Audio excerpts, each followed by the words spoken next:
Well, I hope the railway survives this. A quietish week on the Vincent Light Railway this week. I haven't really got much to say, except other than I have painted up my wagons so they look a bit knackered. I did them with a acrylic brown wash, which took the kind of pine and balsa look off, and then just did a dry brush over the top with some black acrylic, just to make them look like they've been carrying something. I also used some of the acrylic wash just to go over this loco to make it look a bit weathered. It's not particularly great, but it just makes it look a little bit less completely blue. And I tried it on the roof of this, but it didn't really work. I think I'm going to have to get some different paint for this. I think tomorrow, it's Friday today, so tomorrow is Saturday, or maybe on Sunday, I'm going to ballast the rest of the track, because it looks like this. So the track, it's coming along quite nicely. It's not as shiny anymore. We're getting some sort of corrosion on the brass. The glue stuff, well, that one's come off a bit, so is that one. Oh, they've all come off a bit. They're all unsticking in the... Oh, that one's still stuck. So they're all unsticking a bit, probably in the super cold, wet weather we've had. But anyway, doesn't seem to be going anywhere. Trees are all growing nicely. And then the ballast stuff that I laid down has, interestingly, you can see the concrete cement coming out in it, but it's actually still sort of set hard. It's been really rainy in Sydney this week, so the sort of stones are kind of coming out of it a bit, which might be a derailing hazard, but we'll see. But anyway, it works quite well, so I'm going to do the rest of the top of the bricks and stones. I'm going to use less gravel though, and then do that this weekend. And then these signs are starting to take a bit of a pounding in the weather we've been having. It's been quite rough weather, but otherwise everything's kind of survived. The wood seems to have not warped and swollen at all too much, considering that was all pallet wood. The concrete hasn't sort of collapsed under the weather. I've put some of these solar lights in.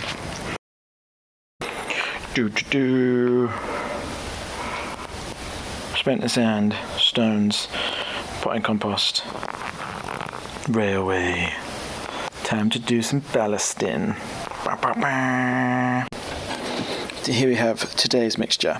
It's sort of half a scoop of stones, a full scoop of cement and sand, and then 2 scoops of dirt. And then mixed it up, dry, and then water out of my rainwater butts down there, and some water in there, and I just do this with my hands.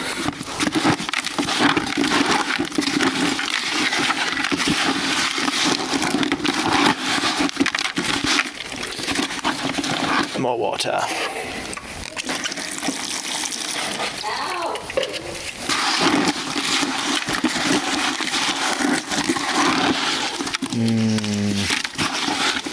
Yes.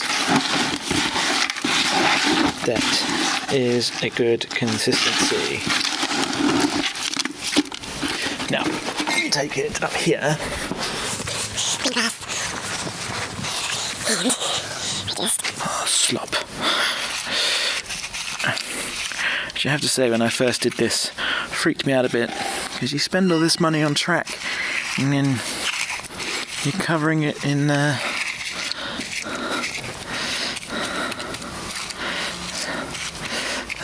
mud, effectively. But it's not fixed down to anything, so it can all easily be pulled back up. The only thing I'm being overly careful of is making sure the inside running edge of the tracks is clear, because that is where the train is going to run. So that's when any derailments, I guess, will happen. I might have to make some more of this up.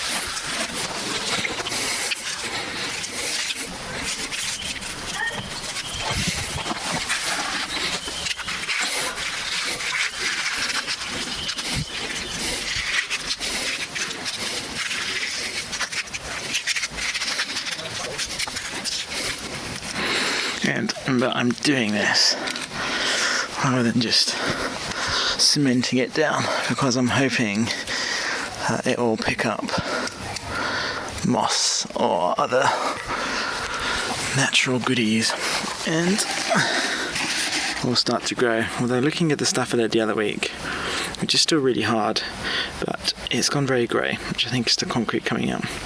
So we'll see what this stuff does. Anyway, I'll come back. And today's changes, so planted up this lavender that I bought, a little succulent that I bought, and this fell off another succulent. To excuse the shooting that we planted out the front, but the cutting fell off, so hopefully that's going to do. I did this. I don't think I failed these points too badly, but might just have to scratch them out a bit. Finished doing that around the rest. Looks pretty gross at the moment, but hopefully it'll dry off, look a bit less gross. And then the same around that side, but left the points a bit clearer. And then over there I planted up 2 of these little grasses, which I'm hoping will spread and fill in all the nooks and crannies, because they're going to grow in shade. I actually pulled this thing off of this succulent, which seems to be being slowly overrun by whatever it is, and planted it in here, and that seems to have taken, so hopefully that will fill in some of that space as well. Excellent.